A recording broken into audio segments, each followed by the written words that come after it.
Abidjan, on l'a fait. Yeah. On est là. On l'a fait. Abidjan. Voilà.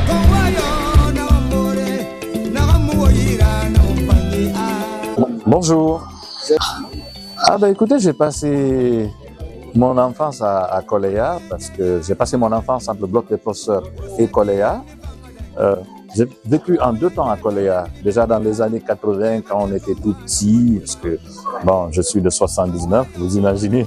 Donc une partie de ma petite enfance à Koléa. Ensuite on est allé au bloc des professeurs jusqu'en 93. À partir de 94, je suis revenu à Koléa. De 94 jusqu'à la fin de mes études à l'université, j'étais à Koléa. Donc je suis un enfant de Koléa, Koléa Goskoya, Koléa Mustapha, Lansebouni, la zone Koléa de Nino. J'ai grandi là, voilà. Donc je suis un natif de Koléa et ça fait plaisir de se retrouver dans Koléa Fait. C'est avec énormément de plaisir que je vous parle. Je suis un enfant de Koléa. Qu'est-ce que Koléa représente? Ah, beaucoup. Je vous l'ai dit, ma jeunesse, vous savez, c'est les plus belles années de la vie. Quand on est au collège, au lycée, à l'université, on est tout jeune, on est plein de fougue. Koléa, c'est le terrain de Koléa d'abord. Vous savez, on y allait tous, soit pour jouer, soit pour regarder les grands frères jouer, nos clubs, le Oreya, Atlético de Koléa, Baraka, Éléphant. Bref, tous les clubs qui gravitaient autour de ce terrain. On a vu énormément de stars éclore sur ce terrain, bien évidemment de Koléa. Bon, Koléa, c'est aussi le lycée Koléa, puisque j'ai fait la 12e et la terminale là-bas. Ensuite, j'ai enseigné l'histoire au lycée Koléa là-bas. Voilà, Koléa pour moi, c'est aussi Goskoya, toute cette zone Lansebouni, Sono Mondial, ouais, parce que effectivement j'ai été DJ quand j'étais à l'université. C'est pas croyable, oui, j'ai fait ça aussi avant de commencer à travailler à la radio Nostalgie. Lorsque j'étais à la fac, la nuit je travaillais dans une boîte qu'on appelle la Sono Mondial, juste à côté du cinéma Le Koléa. J'ai travaillé d'ailleurs avec Six Camara, qui est un ami. On a grandi ensemble dans le quartier. C'est par son biais d'ailleurs que je suis arrivé à Nostalgie, puisque lui, il était à Nostalgie et qu'on travaillait ensemble dans la même boîte, on était dans le même quartier. Lui aussi donnait des cours de français au collège Koléa à l'époque. Voilà, c'est ça Koléa, c'est ça l'histoire de Balamine à Koléa.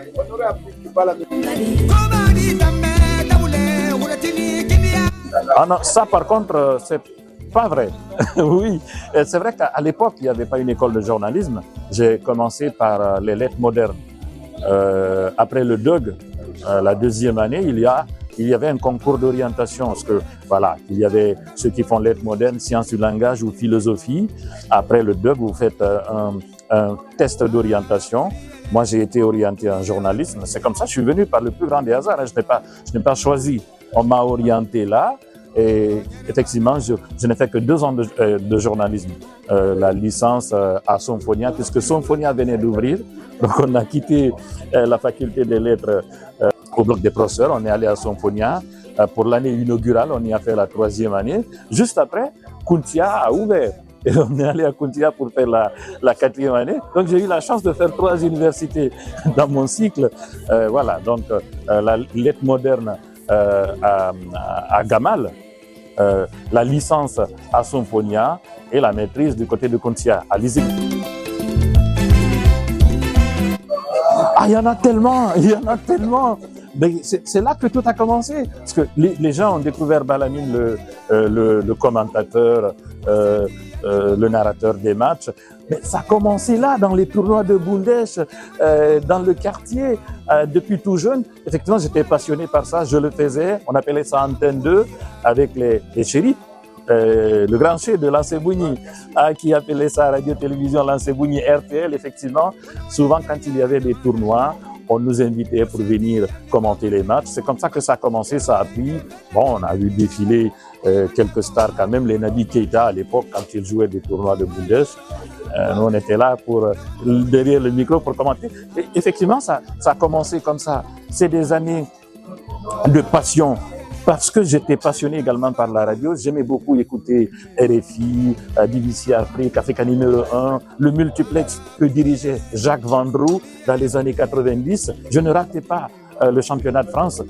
Peut-être que ce goût du commentaire des matchs est venu également de là, parce qu'on suivait les performances de Titi Camara à l'époque, de Salam Soa Martigues, de Socrates. Bref, Koleya, c'est une belle partie de ma vie, parce que c'est la partie la plus intéressante, la plus passionnante, parce que c'est la partie la plus jeune de mon existence.